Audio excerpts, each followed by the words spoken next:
Jumpa lagi di sini aku cerita, edisi Senin Misteri.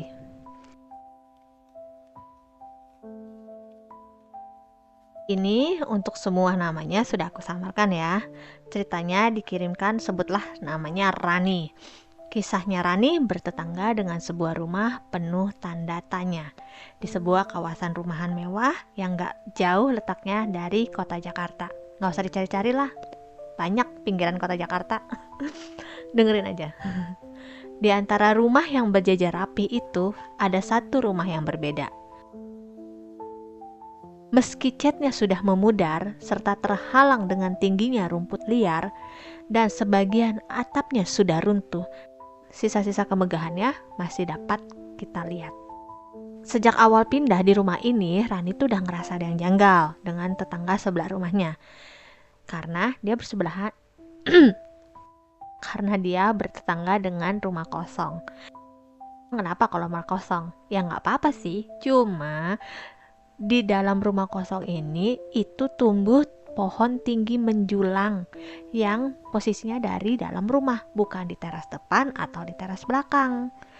Kekhawatiran ini sempat Rani utarakan ke suaminya, namun suami Rani mengatakan, baguslah beb, tanggaannya ayam gaib, nggak ribet kan kamunya. Akhirnya bener, tetangga gaibnya itu kenalan sama Rani. Beberapa kali Rani sempat mengalami kejadian-kejadian mistis, walaupun kejadiannya ya kejadian biasa sih, karena nggak terlalu yang gimana-gimana menurut Rani. Pernah suatu saat menjelang maghrib, saat Rani sudah nutup-nutup semua jendela di rumahnya, bahkan jendela kamarnya di lantai 2, tiba-tiba saat ia kembali lagi ke kamarnya di lantai 2, jendela kamarnya sudah terbuka lagi. Padahal dengan sadar Rani mengingat bahwa dia tuh udah jelas-jelas kunci gitu. Dan dari jendela ini memang kita tuh bisa ngelihat rumah yang di sebelah. Lain waktu ketika Rani hendak ingin pergi ke kamar mandi, di kamar mandi anaknya, tiba-tiba pintu kamar mandi tuh macet dari dalam. Rani ngira apa ada orang. Dia coba dorong tuh, tapi kayak ada yang nahan dari dalam. Bener, makin didorong, tiba-tiba tampaklah sekelebat tangan berbulu hitam menahan dari sisi dalam. Diutarakan lagi ke suaminya. Lagi-lagi suaminya bilang, ya udahlah, nggak aja kenalan. Tapi lain halnya dengan Rani. Sejak itu rasa penasarannya makin besar. Akhirnya dia berinvestigasi lah itu dengan warga-warga sekitar dengan sengaja ataupun secara tidak sengaja. Seenggaknya dari hasil investigasi Rani tahulah kenapa pohon itu tumbuh di dalam rumah. Yang pertama, Rani mendapatkan cerita dari Pak Darto, salah satu satpam yang sudah lama bertugas di komplek itu. Dari Pak Darto, Rani mendengarkan cerita bahwa suatu malam nih, ketika Pak Darto lagi bertugas, dia melihat pembantu dari rumah itu hendak masuk ke dalam dengan membawa sebuah pohon berukuran sedang. Kadung udah tatapan mata nih sama si pembantu. Akhirnya Pak Darto basa-basi. Pak Darto nanya dengan bahasa Sunda, mohon maaf ya kalau kurang luwes, pemirsa, mau nanam tangkal di jero imah teh? Pembantu tersebut hanya berkata singkat, tenyaho pak, ngan nurut ka juragan weh. Pak Darto sendiri kurang memperhatikan pohon apa yang dibawa oleh pembantu tersebut, karena pembantu itu tampak tergesa-gesa, seolah-olah gak ada yang pengen ngelihat. Tapi Pak Darto akhirnya ngelihat. Rani juga mengatakan bahwa salah satu tetangganya yang paling lama tinggal di situ, Ibu Ratna, cerita nih kalau dulu rumah itu milik seorang pengusaha kaya. Orangnya tertutup karena memang jarang datang ke situ, paling seminggu 2 kali atau 3 kali lah gitu. Pembantunya juga nggak stay, ikut datang ketika si majikan datang untuk membersihkan rumah. Tapi menurut Bu Ratna, setiap lewat rumah itu tuh rasanya wangi banget. Meski nggak ada yang tahu warga di sekitar apa sih yang dilakukan di sana, tapi kadang-kadang warga mulai membicarakan rumah itu.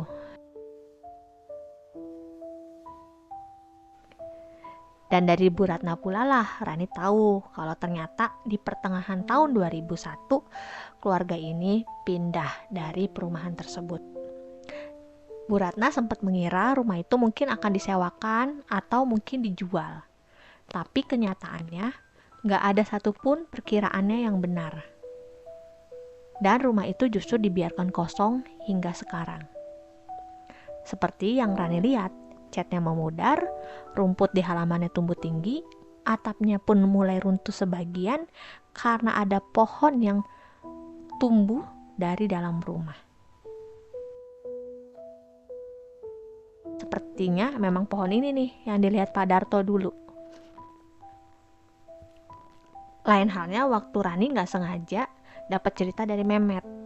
Waktu itu Rani ketemu Memet di depan pos satpam. Awalnya cuma pengen nyapa aja sih, bertanya, kok nggak ada Pak Darto? Nah dari situlah cerita mengalir dari Memet. Kalau Memet pernah iseng dulu ingin cari tahu sebenarnya ada apa di dalam rumah itu. Suatu malam dia mengajak rekannya Gito untuk masuk.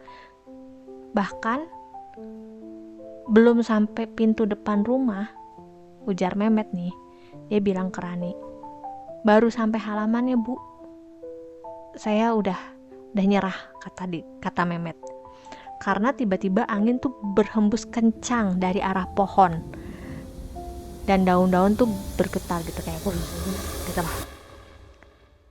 Memet melihat ada sosok tinggi besar seperti hendak menerkam Memet. Tak kaget, Memet terperangah dan jatuh kan akhirnya di halaman tersebut. Disadarkan sama Gito untuk segera cepat-cepat meninggalkan rumah tersebut. Mereka berdua akhirnya terseok-seok berusaha bangkit untuk keluar. Begitu sampai di depan jalanan rumah, angin tiba-tiba berhenti, suasana kembali sunyi seakan gak pernah terjadi apa-apa. Sejak malam itu Memet bilang, saya males banget Bu kalau harus patroli terus muter ke daerah rumah sebelah ibu itu tuh. Nggak pengen saya lama-lama lagi di situ. Saya kayak masih ngerasa ada sesuatu yang memperhatikan saya dari pohon tersebut. Cerita selanjutnya datang dari pemotong rumput. Waktu itu Rani nggak sengaja papasan saat Rani hendak membuang sampah. Si bapak pemotong rumput yang lagi neduh istirahat setelah pekerjaannya selesai, negor Rani. Penghuni baru Bu, udah ada yang kenalan belum? Kata si bapak. Si Rani cuma ketawa. Dia bilang, biasalah Pak. Udah, tapi asal jangan nampakin aja. Emangnya kenapa? Bapak sering diganggu? Kata Rani kembali bertanya. Enggak sih, saya nggak sering diganggu. Cuma nggak tahu lah, saya ngerasa cuma di depan rumah ini doang kayaknya rumput itu tumbuhnya lebih sering cepet gitu loh Bu.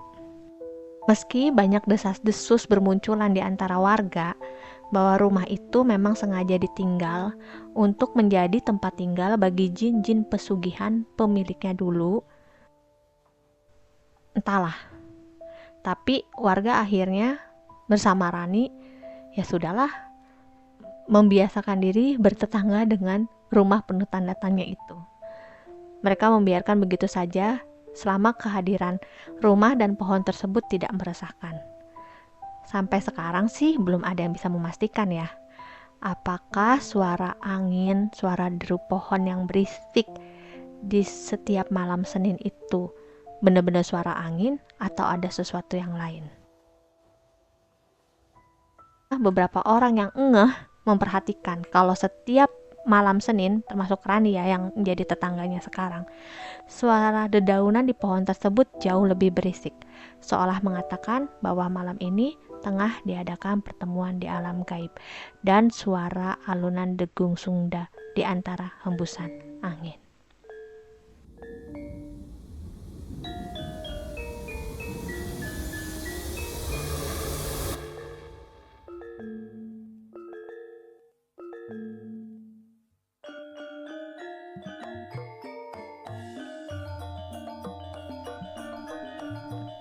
setiap Senin. Weekly meeting dia. Kayak cerita kita dong, Senin Misteri. Oke lah, sekian cerita dari Rani. Kalau kamu ada cerita-cerita lain yang mau kamu ceritakan, boleh kamu kirim di email Sini Aku Cerita ya. Terima kasih. Dah.